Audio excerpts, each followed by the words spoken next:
Hi everyone and welcome back. In this next video we're going to spend some time looking at James Q. Wilson. This is actually the first of two videos we're going to spend looking at his work. In this first video we're going to look at his work on the concept of selective incapacitation. This corresponds to chapter 7 in the Key Ideas text, which should be one of the assigned readings for this lecture series. Now, before we can talk about Wilson and his work in selective incapacitation, we actually need to take a step back and look, as your text also does, at a study that was published previous to Wilson's work on the subject, entitled Delinquency in a Birth Cohort. And this comes from the authors Wolfgang Figlio and Sellen. This was published in 1972. Now, there was a lot to this study. We're going to focus on one particular thing. As the title, Delinquency in a Birth Cohort, suggests, this was a longitudinal study, meaning takes place over a series of events, a long period of time. They tracked the rate of juvenile delinquency and crime concentration within that group. And in a nutshell, what they found is that a relatively small portion, about 5-6%, of juvenile delinquents were accountable for a very large portion of the juvenile delinquency during this period of study. Now, it's important to keep in mind that I said a small portion of juvenile delinquents, not just a small portion of juveniles. So, if we think of a box, I'll put something up on the screen here. If we think of a box, and this box represents all juveniles in a particular city, let's say. A small portion of that box is going to be juvenile delinquents. But what they found is a small portion of that small box. So a portion of juveniles, or a portion of delinquents, again, about 6%, you want to call it 5%, that's fine. A small portion of delinquents were responsible for a very large portion of delinquency. They found, ballpark, let's call it 75%, especially when you looked at more serious offending. So, going back to previous discussions, think of it about your UCR index crimes, right? Your 8 most serious offenses, they were accountable for a very large portion, about 75% roughly of those offenses. What this means, then, is if we are able to identify that 5-6% of offenders, and we are able to prevent them from committing this crime, either through illegal, of course, incarceration, or deterrence, or rehabilitation, or what have you, then in theory, we can prevent a great deal of crime from occurring. Now, it's worth noting that, again, this study was exclusively of juveniles, but we know through other research that we see similar numbers, again, about 5-6% of offenders committing a large portion, 75% roughly, of crime. We know that we can take those same numbers and apply those to adult criminal offenders, and we see roughly the same data. So it was this study that really set the stage for Wilson's work in his book, Thinking About Crime, published in 1975, so published 3 years after the Delinquency in a Birth Cohort study came out. There was certainly more to Wilson's work than just that one study that clearly would have been published while he was in the process of writing this book. But in it, we see a foundation in the Delinquency in a Birth Cohort study. We see the foundation for the core concept of Wilson's work, which was that of selective incapacitation. My apologies for the interruption there. So again, in this text, Wilson talks about the notion of selective incapacitation. So let's talk about what that is. Selective incapacitation, very simply, is, frankly, exactly what it sounds like. It is the idea that if we can identify high-risk, high-rate offenders, or what Wolfgang Figlio and Sellen would have talked about in their study with these repeat offenders. Again, juveniles are ideally talking about adults here.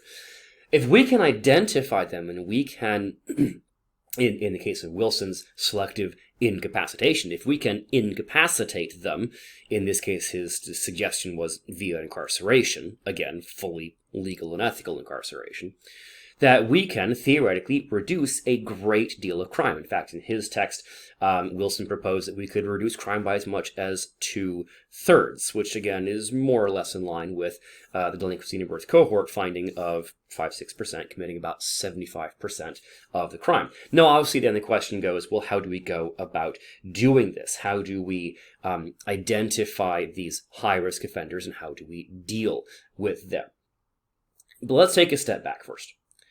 Wilson in this text proposed that incapacitation, the idea that it is difficult to commit crime from a prison cell, right? If you want to rob banks, you need to be outside a prison cell. If you're in a prison cell, you can't go rob banks. You are successfully incapacitated from robbing banks if you are sitting in a prison cell. Well, Wilson argues that incapacitation should be the primary purpose of punishment. You may recall from previous classes, those of you that have had the intro course in criminal justice, that there are generally said to be 5 purposes of punishment. Deterrence, as we have discussed before, incapacitation, as we're discussing now, restoration, rehabilitation, and retribution. Beccaria focused on deterrence. Wilson is focusing here on incapacitation. A lot of people focus on rehabilitation. And Wilson would argue that incapacitation is the primary purpose. Now, if there is some deterrent element, if there's some rehabilitation, if there's some retribution in along with this punishment, then that's all well and good. That's sort of a nice silver lining to the situation. But the primary focus should simply be on identifying those individuals who are much more likely than others to offend at a high rate and remove them from society for the purposes of preventing them from committing this crime and thus preventing future additional harm to society. Now, again, the question is brought up, well, how are we able then to identify those high-risk offenders that are more likely than others to not only commit crime in the future, but commit a great deal of crime in the future? And he proposed that there are actually 3 primary factors that one can consider when attempting to identify these high-rate offenders. And these 3 factors are backed up by a great deal of research, not just from Wilson in his work, but from other well-respected entities as well. The 3 factors. High-risk, high-rate offenders tend to be A, younger. They tend to have a history of drug use, especially drug addiction. And 3, they tend to have lengthy criminal records, especially criminal records that date back into their juvenile years. So let's walk through these 3 factors. Younger. This may surprise some of you because you may think, well, if they're older, they've got more time to establish a lengthy record, and they are less likely to change. They're less likely to be open to rehabilitation. And these are all true things. But I want to raise a thought experiment for you. You have 2 offenders that are both accused of committing a very serious crime. Let's say it's rape. You have 2 offenders that are both credibly accused, and for the sake of argument, let's just say they've been legally convicted, and pretty clearly convicted. One offender is 28 years old and has committed a rape. One offender is 16. Well, let's make them an adult. Let's say 18. All right, so 28 and 18. Okay, they're 10 years apart. They've both committed this very, very serious crime. The 28-year-old committed this rape. At some point when an individual engages in just a life of crime, their record is as long as your arm, they've done everything, you knew from the earliest days they were going to be committing crime, they were always getting in trouble, they came from a troubled background, all the standard sort of criteria for what you would expect a troubled individual who's going to lead a life of crime. At some point, this is going to culminate in severe crimes like robbery, an aggravated assault, maybe extreme domestic abuse, rape, maybe even murder. They're going to be engaging, or it's not a terrible shock when you find out that this person who has led this entirely troubled life, been in and out of prison their entire life, awful background, sad case, but at some point, this is what their life led them to in their late 20s, 30s, whatever. Okay. That's sad, that's awful, that's true. And I don't think Wilson would argue against serious incarceration for that individual. That's bad enough when the person is 28 years old, 30 years old, whatever it is.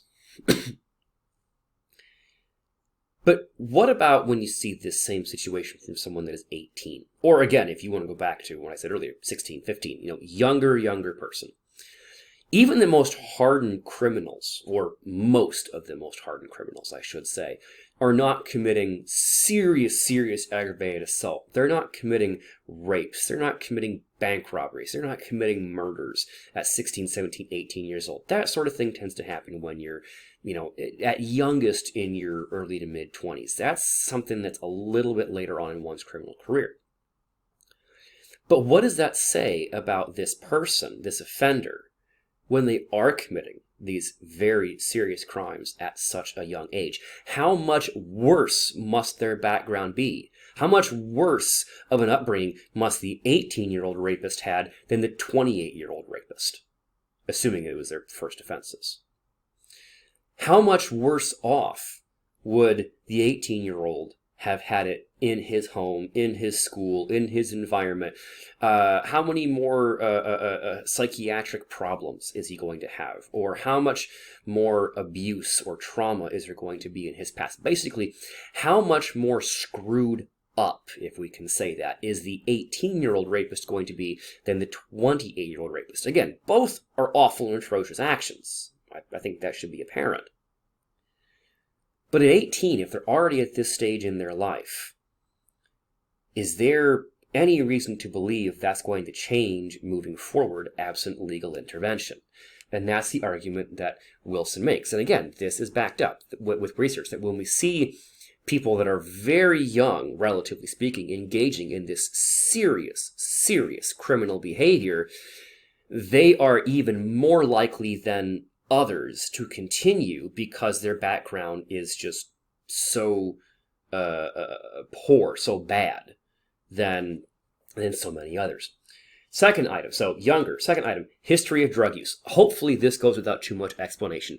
Drugs are bad, drug addiction is awful, and people will do just about anything in order to get their hands on more drugs or more money to go buy drugs. And we know that if someone has especially a criminal record tied along with a history of drug addiction, and I'm not talking about a criminal record of drug possession and all that, that's bad enough as it is. I'm talking about they're already a violent offender, and they're addicted to cocaine or meth or whatever, heroin. They've already shown a propensity towards violence. And now this person has, presumably voluntarily, but they have been saddled with an addiction, a driving, life-controlling addiction that mandates they spend at minimum a couple $100 a day to maintain. You can understand then that if you combine the violent individual with this addiction, you're creating something of a perfect storm for future violent behavior.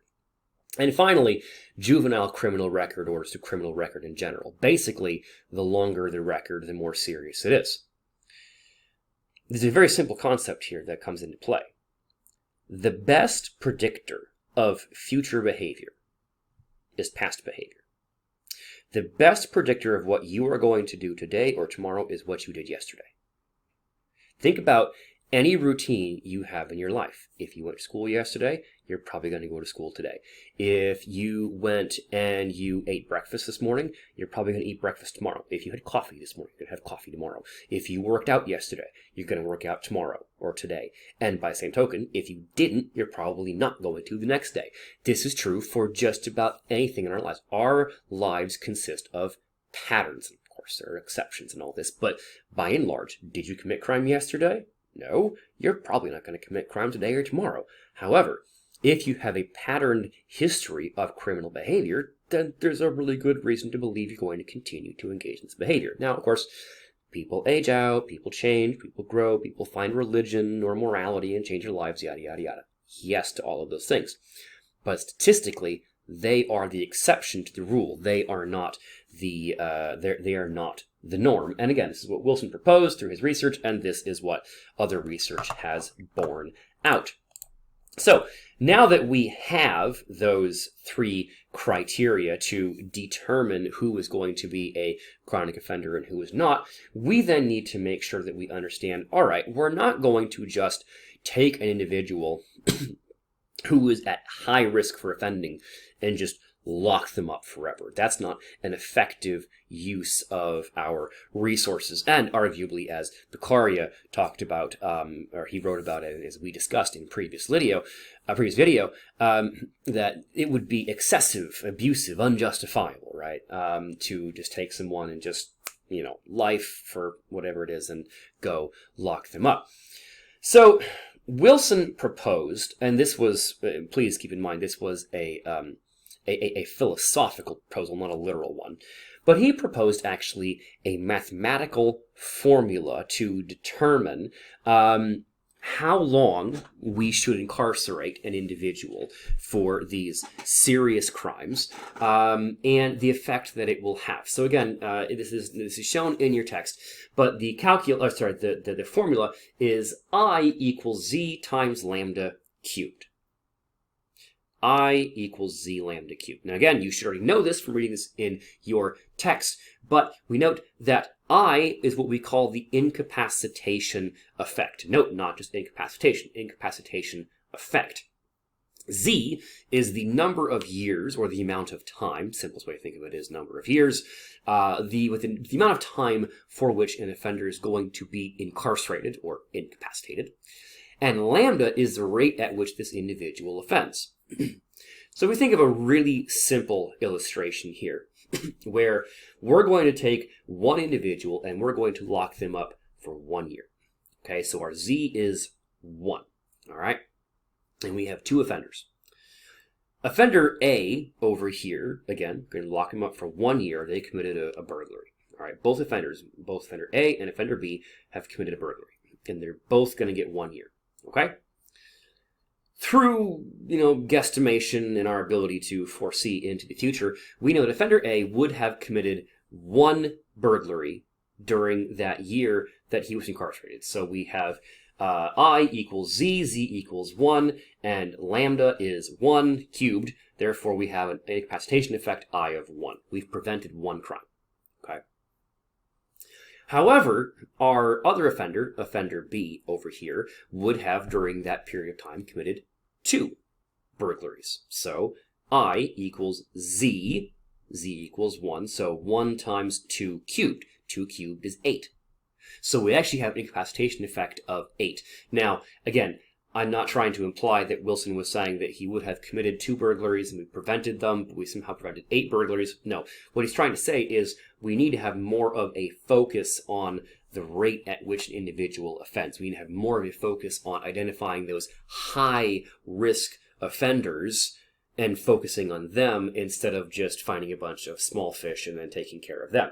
In other words, it's much better to take one offender who would commit 10 burglaries, lock him up for a year, than take somebody who would commit, 1 burglary a year and lock him up for 10 years. It's not an apples to apples comparison in the effectiveness, in the morality, and in the use of our finite resources.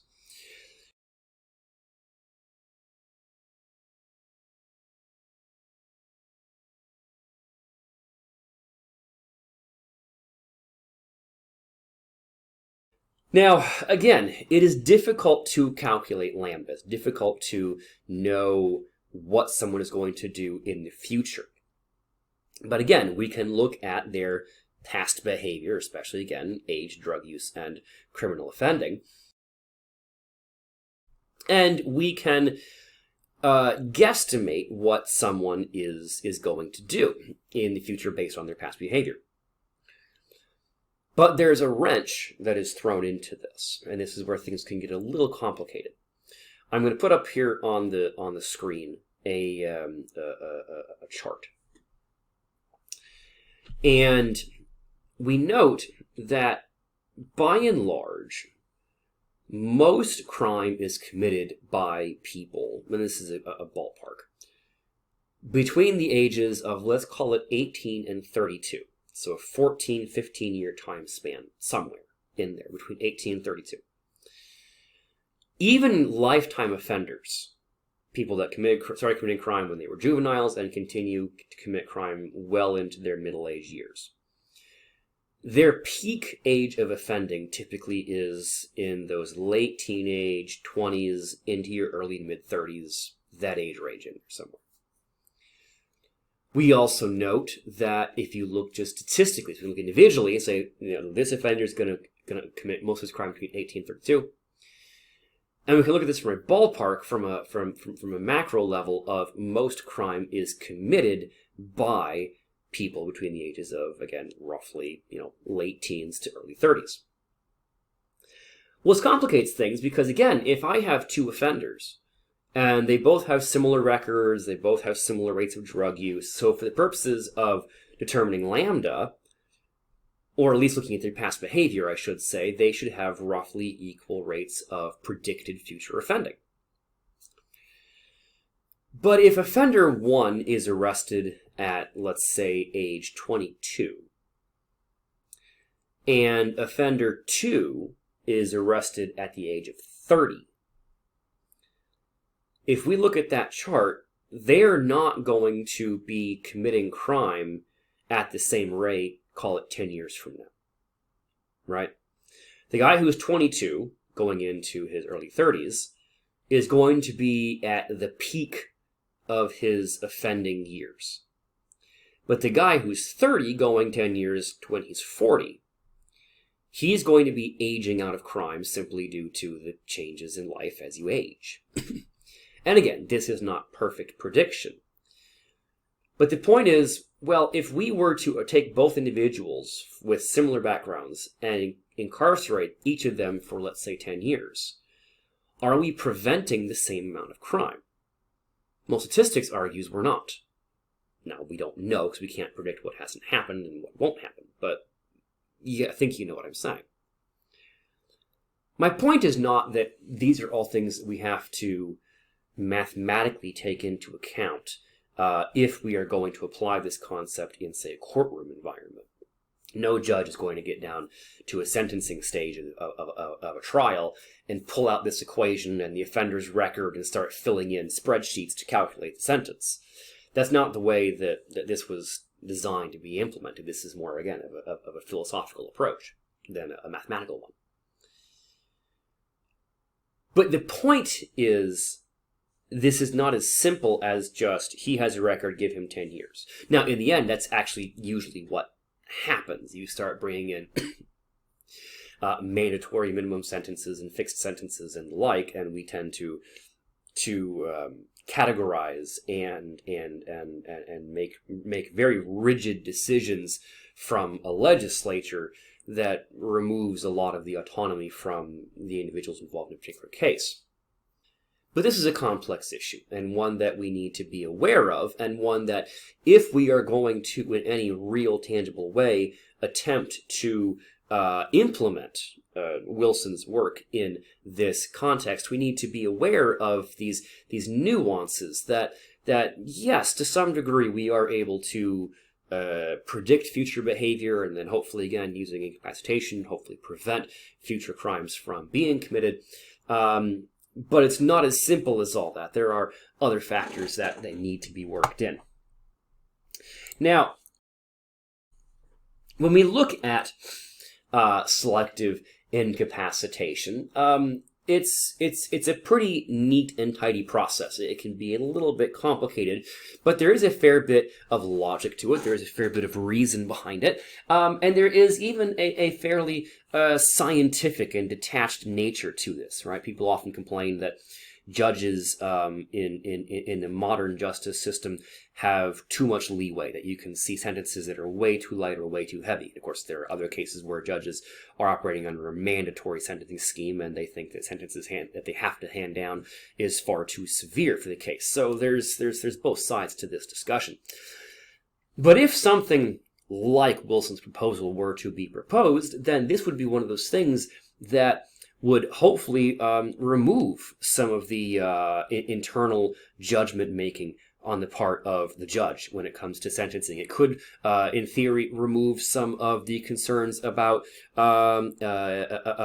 sexual or racial bias on the part of judges or juries, because those things would not factor in, especially the race side of things. The question would be, what's the individual been convicted of? What's their background? What's their history? What's their drug use? What's these things? And then you use that to kind of roughly calculate out a sentence for this purpose. And there's a certain logic to that. There's also a certain degree of satisfaction, degree of security of, we're not trying to make this big, complex theoretical approach to create some new program to rehabilitate offenders in the hopes they don't commit crime in the future and all of these things.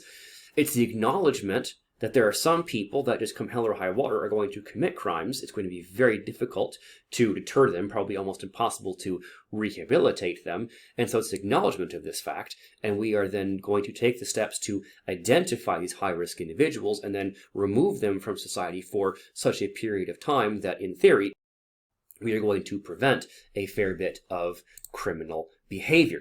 Now, there are a handful of criticisms of selective incapacitation that are raised. At least a couple of these, if not all of them, I believe, come from your text. These are criticisms that I have read elsewhere as well. But the first of these criticisms is the question of, well, how do we identify high-rate offenders, right? There's this concern that we're just going to take individuals that live in certain places, or God forbid, just, allow racial bias to come in or what have you, and we're just going to use those and claim they're high-rate offenders and claim that, well, just because they committed crime X, that they're going to commit, many more crimes than someone else. But that's not what we do, and Wilson actually addresses this criticism in his own work, and that is that we look at this past behavior to try and identify what this is going to be. And so we are going to judge their likelihood to commit more crime in the future based on what they have done so far. And this leads us into sort of the second concern that is often raised, and that is the ethics of punishing an offender presumably longer than perhaps another, not on the grounds of retribution or rehabilitation.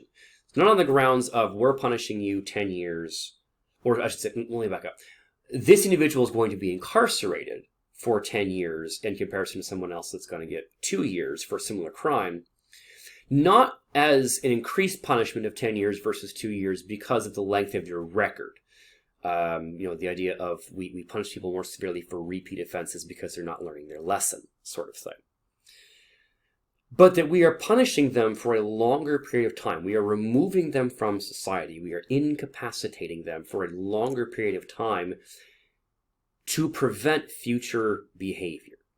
And there's a philosophical difference of punishing someone more severely because they have committed multiple offenses over years, or punishing someone more severely because we think they're going to do more of it in the future, right?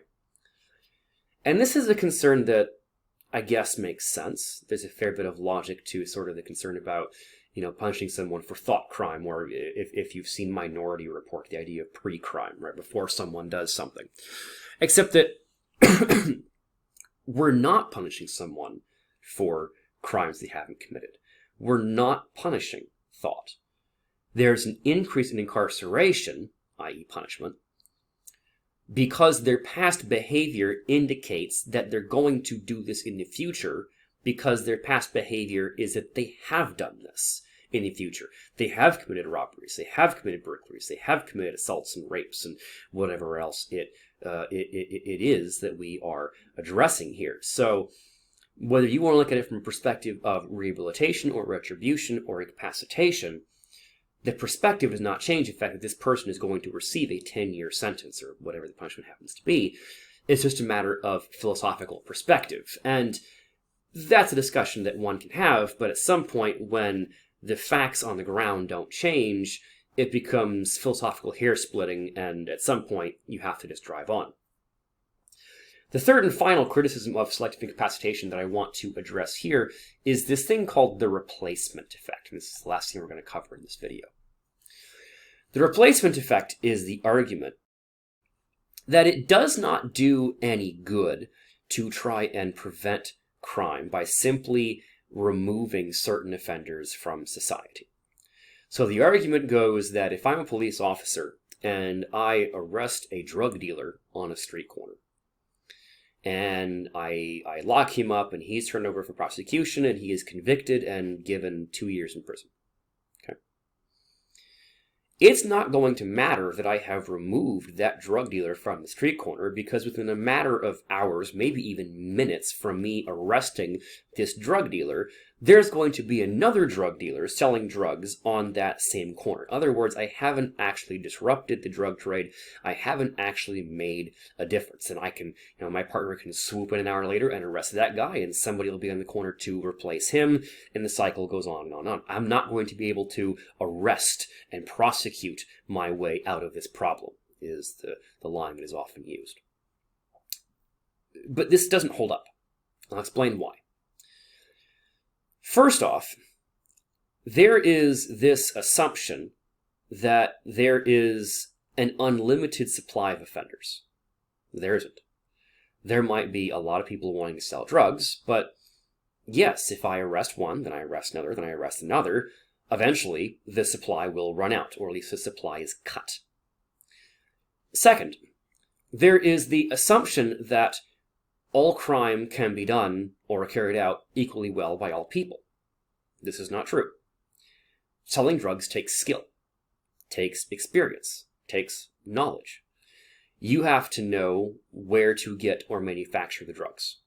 You have to know who to sell them to. You have to know how to be able to identify prospective buyers. You have to be able to know who the cops are, who the undercover officers are, who might rat you out, who might turn you over to the police. You need to be able to spot undercover or unmarked cars. You need to know where to go, how to sell, where not to sell, how not to get yourself shot, how not to get mugged. There are risks and dangers and hazards and skills that are associated with this. So not everyone, even everyone that wants to go out and sell drugs, is going to be able to do so, and do so as effectively and efficiently as others. Same thing with robberies or anything else. There are certain skills that are required to do this. So yes, if I go and I arrest 2 or 3 drug dealers, there might be others that are willing to take their places, but they may not be as good or as efficient. And so in the end, yes, I have made an impact. But all of these leave out an important point. And that is that, going back to our example of drug dealing is not a football game.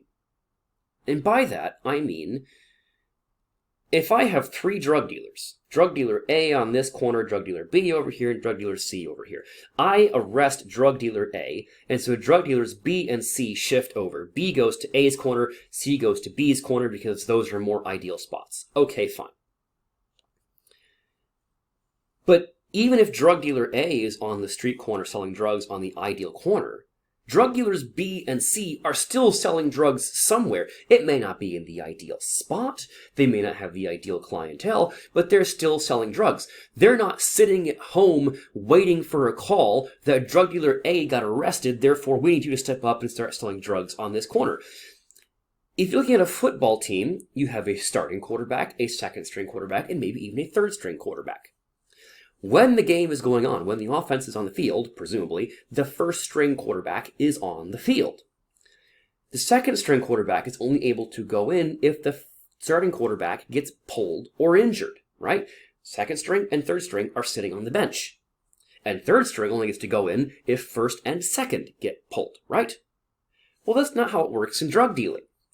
If there's a first, second, and third string drug dealer, they're all going to be selling drugs at the same time. So it's not like numbers 2 and 3 are just sitting at home twiddling their thumbs, doing nothing until the first guy gets arrested.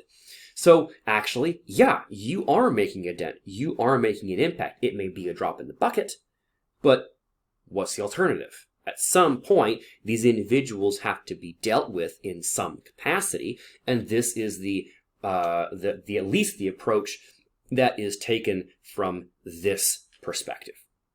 All right, that's all I have for this video. It's already gone on longer than I want, so we're going to stop this video here. When we come back in the next one, we're going to keep looking at James Q. Wilson and also his co-author, George Kelling, with the broken windows theory.